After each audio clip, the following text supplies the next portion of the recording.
217 Recovery Podcast. Friends, what's up? What's going on? It's Corey Winfield. Rob Larson. Yeah. Rob.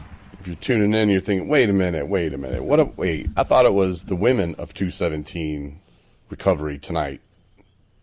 Yeah, so did I. What the hell's going on, man? Well, what happened was... communication breakdown. What is it with... Why can't men and women just communicate? What is it about, this polar opposite crap where it's just... I don't know. We don't think the same way, obviously, and, there's just... On one forefront or another, it seems like so many things are just misinterpreted. So many things are taken out of context. Make me a sandwich turns into what? Yeah. Or deadlines. No? Deadlines aren't met. Feelings are hurt. And it's just a downward spiral. You know what I'm saying? From there, man. Yeah, you know about some lack. We all know about some lack of communication. But tonight, though, I went to Charlevoix, and I was going to meet the girls at the library, and I thought that was the plan. And, I had said to Anna, I was like, hey, tomorrow, we'll do the podcast, and I'll come there, and we'll do the podcast. And I told Kelly the same thing, pretty much like, yeah. And she's like, we're going to do it today, because I sent her some stuff last night, and then this morning I'm like, yeah, today. And then I get there and nobody's ready, and they're like, what? Whoa, no, we're doing other stuff. And I was like, what? But I didn't get mad. And Anna asked, are you mad? No. I mean, I might have been for 10 seconds, but it really, it's moments like that, Rob, that show me that I am progressing a lot, because the old me would have been just beside myself. I would have been mad. I would have been pissed. But instead, I used it as an opportunity. I went to a meeting in Charlevoix. My old sponsor, Dan, was there. He's not old, but he kicked me to the curb because he's moving to Hawaii. Yeah. That's going to suck. Yeah, that does suck. Dog the bounty hunters over there. Good for him, though. He's going to enjoy... No, it's going to suck, Dan. Well, it's going to suck for you, but, good for him. Yeah, good for him. Yeah, it's funny you mentioned that. I talked to my sponsor about half an hour ago. Nice. We'll do sponsor talking a little bit. Oh, yeah. But, so, it created an opportunity for me, though, and I didn't get mad, and I don't blame them. They have their own lives. They got their own stuff going on. I clearly didn't explain what I wanted or what I didn't lay out my expectations. So how will they know what my expectations were? So I'm not mad at them at all, and it'll happen. It'll be just next week or something. And Brianna's going to be a part of it too, and she wasn't even going to be able to be a part of it tonight. So we're going to have pizza dinner on Saturday. Oh, yeah? Yeah. We got to go. You got to go. You got a date with me.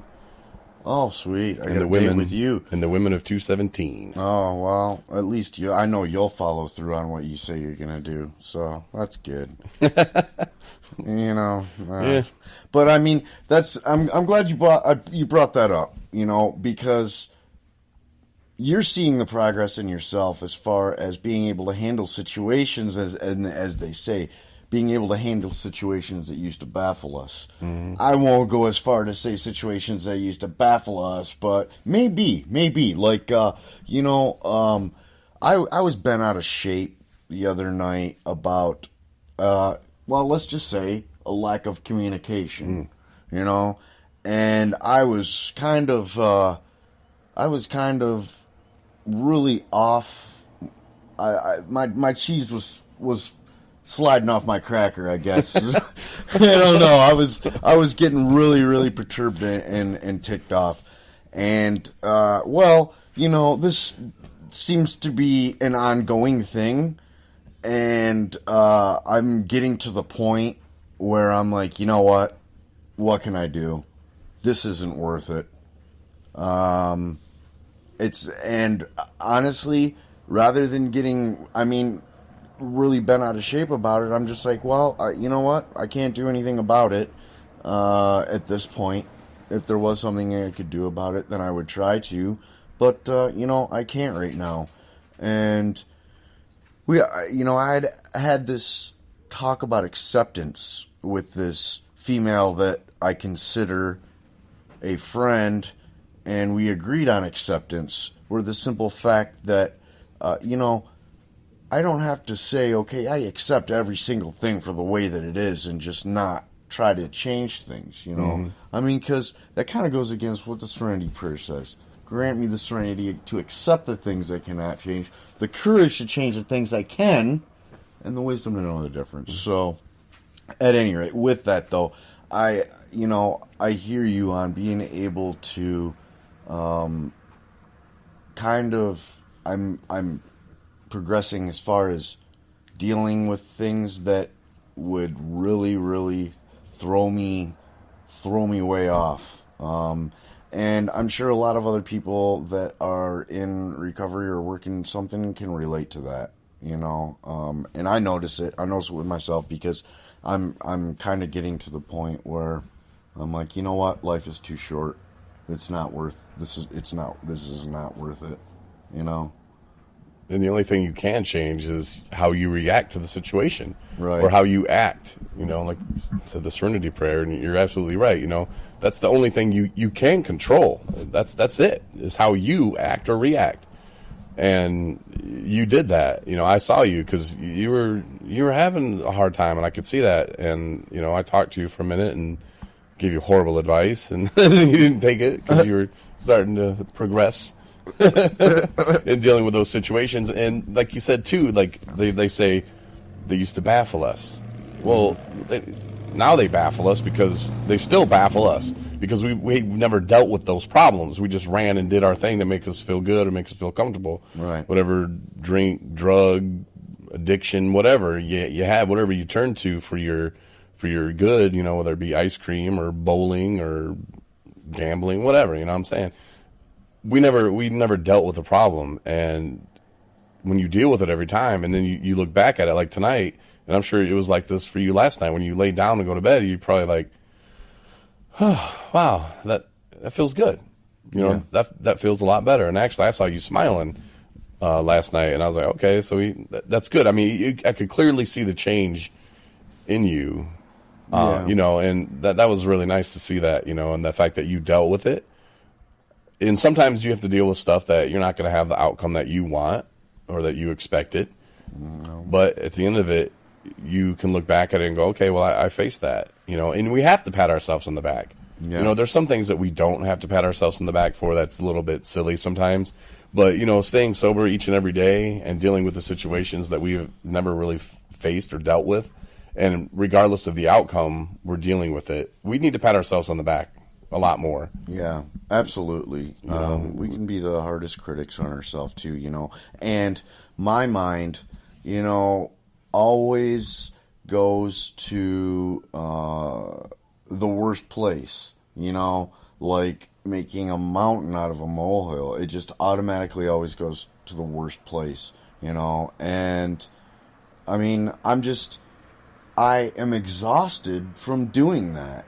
I am. It's like dealing with post-traumatic stress, always having your head on a swivel, or, being jumpy all the time. It gets to the point where it's just exhausting, and it's like, I throw my arms up. I can't do this anymore, and I guess maybe that's where surrender comes in. Because I was saying at a meeting, surrender was one thing that was drilled out of my head. That was never an option. But I'm coming to the point where, it's just too much to try to deal with the anxiety and the stress about this or that, or is this person going to call me? Am I going to hear from her or him or whatever the case may be? And, I'm to the point where, what? I'm done.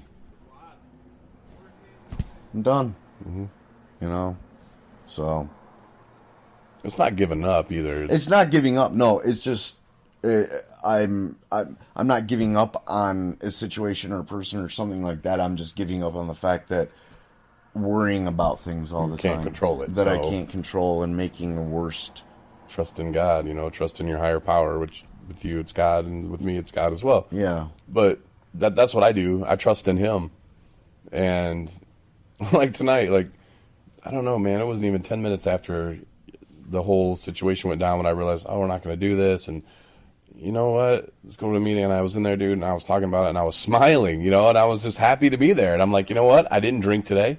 I'm having a good day, man. It was nice and sunny finally here, and it was great. And to hold that negativity in, whether it be the lack of communication being my fault or if it was their fault, it didn't matter, and I take the blame for it too. You have to always look at yourself too and go, okay, what part did I have in that? And sometimes you won't really have much, and sometimes you'll have more than what you thought you did. And like I said, just lack of communication, it happens. Nobody was killed over it, I mean, it's still going to be a great day. It's going to be a great night. I think we should reward ourselves with ice cream or something. Yeah, maybe, maybe a small bowl. I made spaghetti. Nobody ate any. Well, Chad did, but... Did he like it, or was Yeah, it was good. It was good, man. It was really good, but everybody pieced out. I was like, you sons of bitches. Oh, I mean, you sons of whatever. You sons of dogs. You sons of... You watch Game of Thrones? No. I don't either. No. Heard the ending sucked. Yeah, I heard it did too. Guess what happens? I don't. They all die at the end. They all die at the end. Yeah, I don't know that for true, but no, probably is. I know, right? Well, I don't know. And it's, okay, the whole pop culture thing, like, I got into Breaking Bad when, like, the very first episode, the very first season, before anybody even knew what the hell Breaking Bad was. Like, when I moved to Albuquerque, okay, when season 1 came out, they didn't even know in Albuquerque what the hell Breaking Bad was, and they were filming it right there. Even by season 2, they still didn't know what Breaking Bad was, and then all of a sudden, boom! By season 3, whoosh, everybody knew Breaking Bad.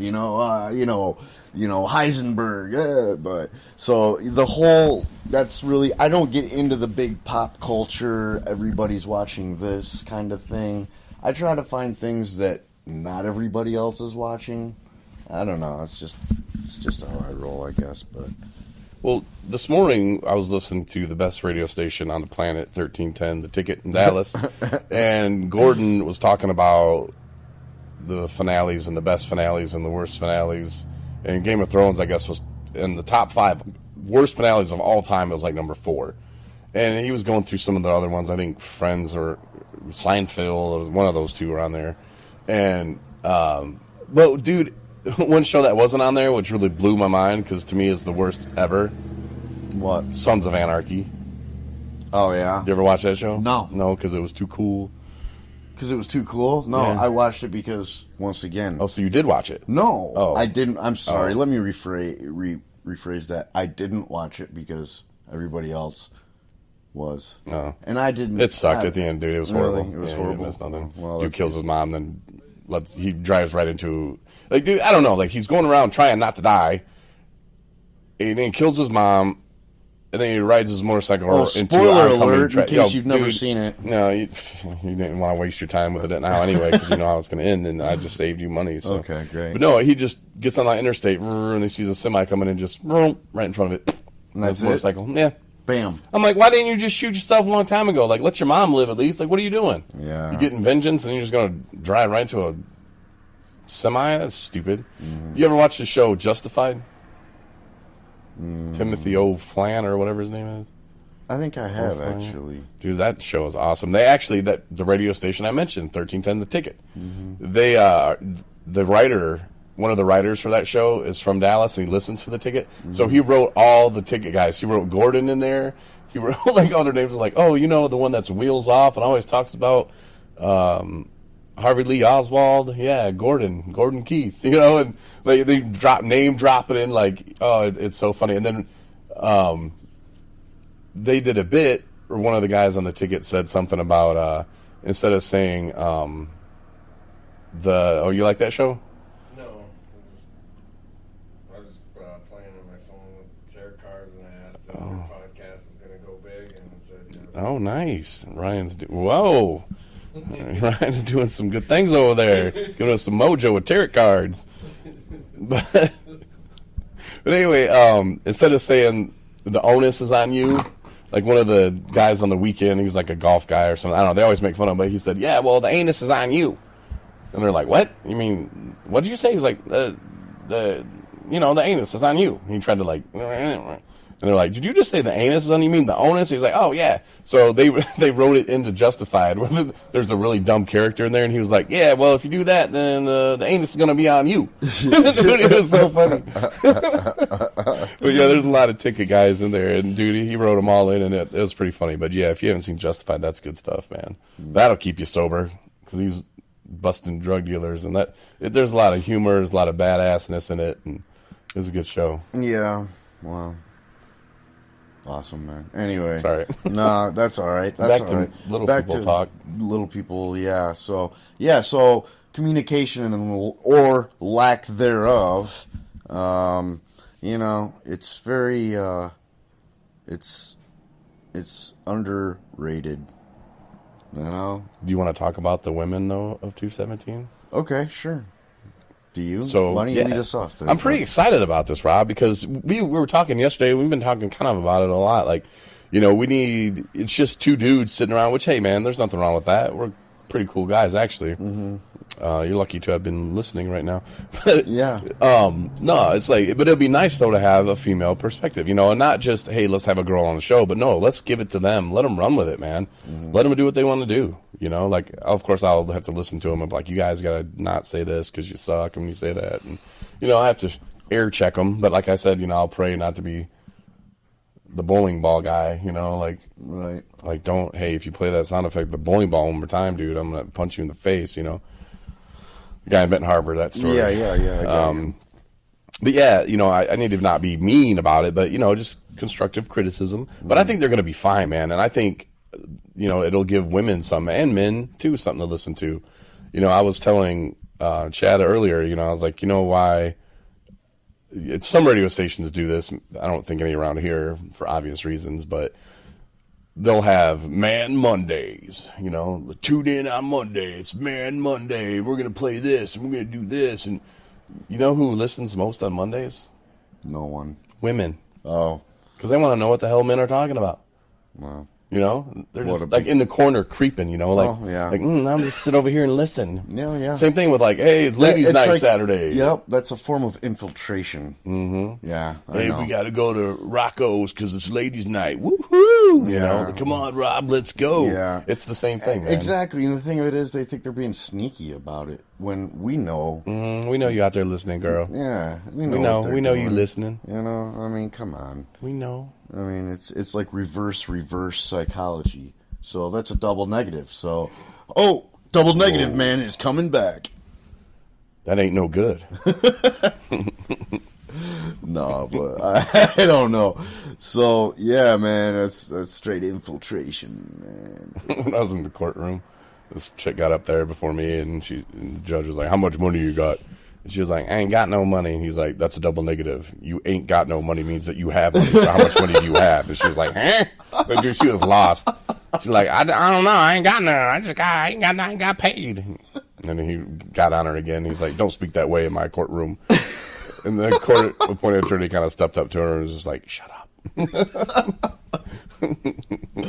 like, "I ain't gotta shut up." Oh no! Oh man, great! Get them primed and ready for me. Yeah, right. No, I know that is a scary, scary feeling. You're like, oh my god, because dude, that happened not too long ago. All right, in a situation, and this old guy got up in front of the judge, and this judge is known to be a hard ass about certain things, right? Mm-hmm. He's a football coach and just big guy, varsity, whatever. And this old man gets up in front of him and just won't shut up. And the judge is like, "I'm going to hold you in contempt of court if you open your mouth one more time." And I'm like, son of a bitch. I'm next. No! Thanks a lot. No. I'm going to pull up my phone. I'm going to look up something real quick because dude, sorry if that was loud. The funniest one I've ever seen, that I'm going to hold you in contempt. This guy was going off, dude. It's like he had a mission. Like, he fired his attorney because he said that his attorney was hitting on him and wanted to, and he was like being very, very factual about the events that happened and very descriptive. Yeah. Which I'm sure was just all lies. But he was like, oh, he tried to touch my booty or something like that, but it was way worse, you know. Okay. Man tells off judge. What? Hold on. Oh, dude, it was bad. That's always He was like, oh, man, it was so bad. Mountain man tells off. Man tells off judge, fires attorney. And maybe if I look for fires attorney, I don't know if.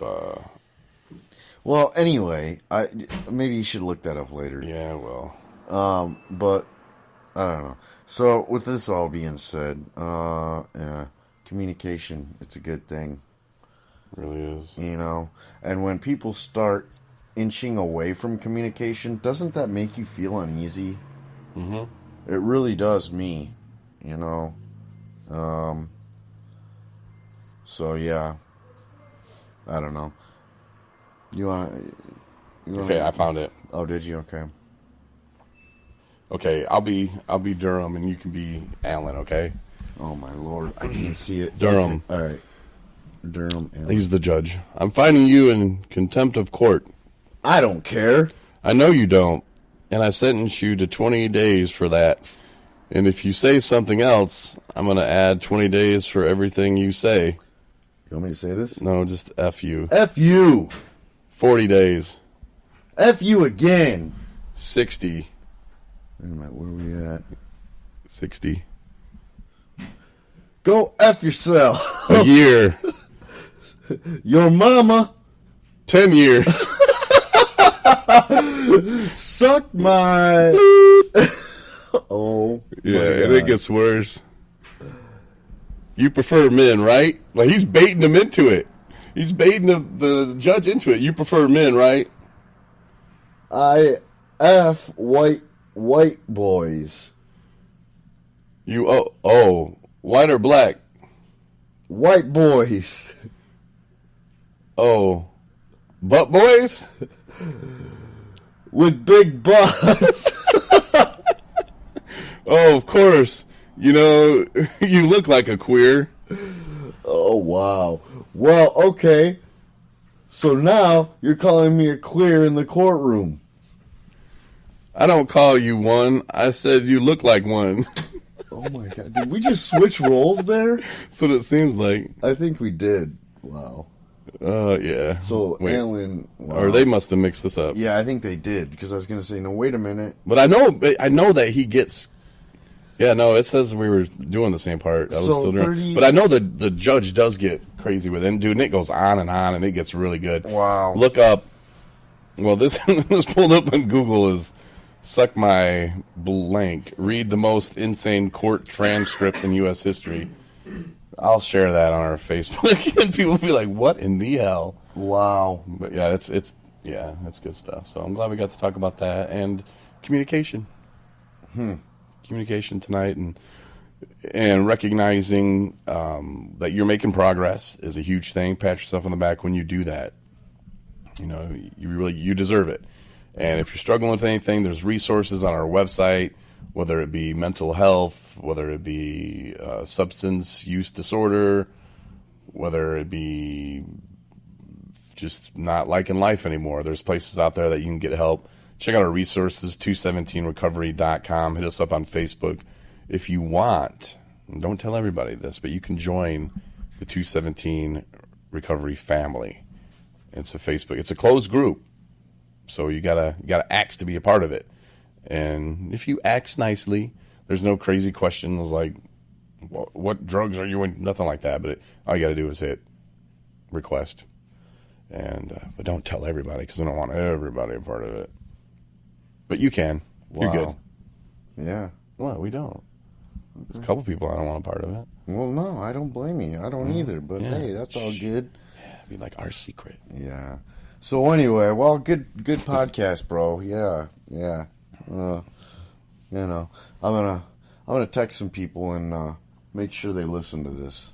All right, cool. Yeah. I'm gonna I'm gonna put out this link on our 217 Recovery Facebook page and blow people's minds. Yeah. They're gonna have to listen hopefully then. But yeah, have a good night. We will be back Thursday night unless we pop in tomorrow from. Yeah, we're probably not going to, but you never know. I don't know. Those bonus episodes seem to pop up. Unexpectedly. I almost made a sex joke. Oh. All right, 217recovery.com. Hit us up if you need anything, but check out them resources if you need those as well. They're online. Talk to you Thursday. Have a good night or day whenever you're listening.